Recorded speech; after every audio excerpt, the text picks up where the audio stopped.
Halo, apa kabar? Kembali di financeproject.id. Kita bahas sistem ekonomi ala Ray Dalio. Saat kamu memutuskan untuk berinvestasi di instrumen seperti deposito, reksadana, saham, atau apa saja, kamu akan dihadapkan pada informasi seperti suku bunga, obligasi, kebijakan bank sentral, data inflasi, dan lain-lain. Mungkin sekilas tampak rumit, tetapi nyatanya sama sekali tidak.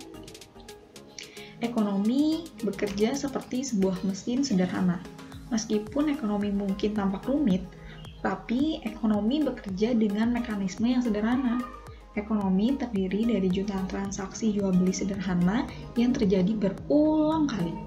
Transaksi pertukaran uang dengan barang atau jasa telah menggerakkan perekonomian. Transaksi terjadi dan membentuk pertumbuhan produktivitas, siklus utang jangka pendek, dan siklus utang jangka panjang.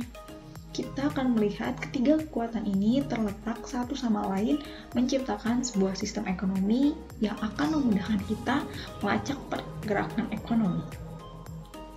Sistem ekonomi dimulai dari transaksi sederhana. Kita melakukan transaksi sepanjang waktu. Setiap kali kita membeli sesuatu, artinya kita menukarkan uang dengan barang, jasa, atau aset keuangan. Barang dan jasa tidak hanya bisa dibeli dengan uang tunai, tapi juga dengan kredit atau utang. Dan tidak hanya terbatas pada barang dan jasa, aset keuangan pun juga bisa dibeli dengan uang tunai dan kredit. Orang, bisnis, bank, dan pemerintah semuanya terlibat dalam transaksi. Semua saling bertukar uang dan kredit untuk barang, jasa, atau aset keuangan. Pembeli dan penjual terbesar adalah pemerintah yang terdiri dari dua bagian penting, yaitu pemerintah pusat dan bank sentral. Pemerintah pusat akan mengumpulkan pajak dan pembelanjaan uang yang diperoleh untuk kebutuhan nasional.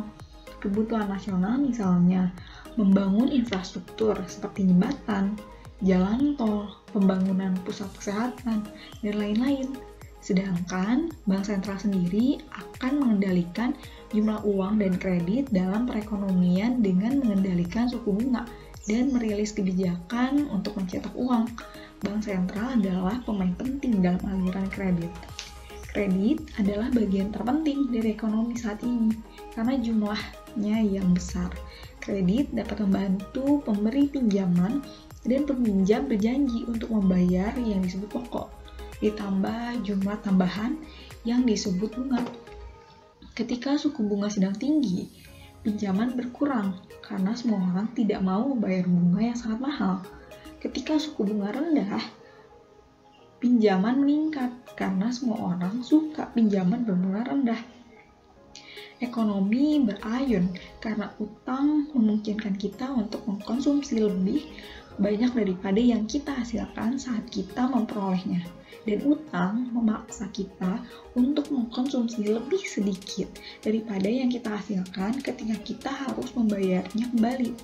Itu sebabnya ekonomi yang di-booster dengan utang akan tampil dalam bentuk siklus naik dan turun. Perubahan yang kita saksikan di sekitar kita, seperti pembangunan apartemen, minimarket, kebanyakan dibuat dengan kredit. Ayunan utang terjadi dalam dua siklus yang disebut siklus utang jangka pendek dan siklus utang jangka panjang. Untuk siklus utang jangka pendek terjadi sekitar 5 hingga 8 tahun, sedangkan siklus utang jangka panjang terjadi sekitar 75 hingga 100 tahun. Kebanyakan dari kita melihat siklus ekonomi tersebut karena kita berada di dalamnya. Kenyataannya adalah bahwa sebagian besar dari perputaran ekonomi di sekitar kita diperoleh dengan cara kredit. Di tahun 2013 saja, jumlah total kredit di Amerika Serikat adalah sekitar 50 triliun dolar dan jumlah total uang yang dimiliki masyarakat hanya sekitar 3 triliun dolar. Ketika aktivitas ekonomi meningkat, kita melihat ekspansi, fase pertama dari siklus utang jangka pendek. Ekspansi adalah fase naik dalam siklus ekonomi yang melibatkan kredit. Kredit yang dibuat mesti dikembalikan dengan bunganya. Ketika kredit banyak tercipta, pengeluaran meningkat Jika banyak permintaan barang, maka secara umum harga barang-barang akan meningkat. Misal, harga saat ini hand sanitizer yang sebelum pandemi harganya hanya sekitar 5.000 sampai 10.000 saja, kini minimal harganya Rp15.000. Bayangkan kenaikan ini terjadi merata di seluruh barang dan jasa. Begitulah inflasi terjadi. Bank sentral tidak ingin inflasi terlalu tinggi karena ia menyebabkan masalah. Jika bank sentral melihat inflasi terlalu tinggi, maka mereka akan menaikkan suku bunga. Dengan bunga lebih besar, maka para calon peminjam akan pikir-pikir dan menahan keinginannya untuk berutang. Dengan lebih sedikit utang yang dikucurkan, maka pengeluaran masyarakat juga akan lebih sedikit dari sebelumnya. Dengan pengeluaran lebih kecil, para penjual terpaksa menjual barang-barangnya lebih murah dari sebelumnya. Dan begitulah cara bank sentral mengendalikan inflasi.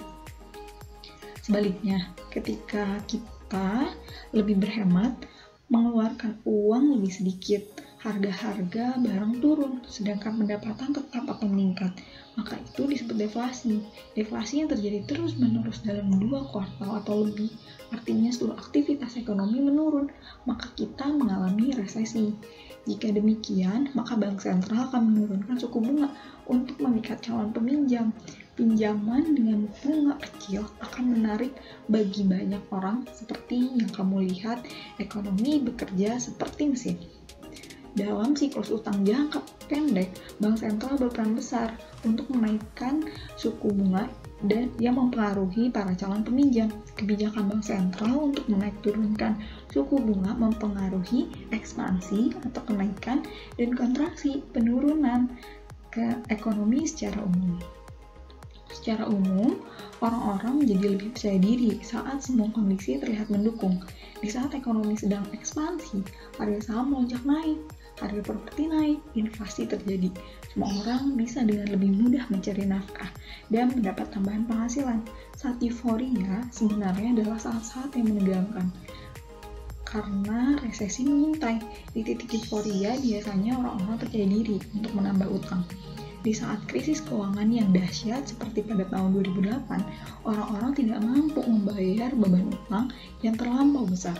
Saat itu, pendapatan jatuh, kredit menghilang, harga aset turun, bank-bank ambruk, pasar saham ambruk, ketegangan sosial meningkat.